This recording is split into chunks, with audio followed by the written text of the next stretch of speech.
Valentin, félicitations pour cette deuxième place. Racontez-nous votre étape. C'est parti sur les chapeaux de roue dès ce matin. Ouais, c'est sûr. Je pense qu'il y avait une bonne occasion aujourd'hui pour l'échapper.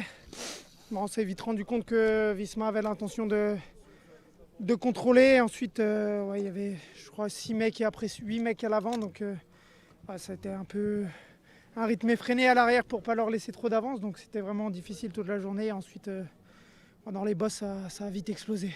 Et quand vous étiez dans le groupe derrière, après que Vingegaard attaque, il n'y a pas vraiment de collaboration. Racontez-nous un peu comment ça s'est passé. Ouais, moi j'ai perdu beaucoup de temps hier, alors j'avais pas d'intérêt à rouler. Je suis lucide, je sais qu'on n'allait pas reprendre Vingegaard. Donc mon objectif c'était vraiment de prendre le meilleur résultat possible à l'étape.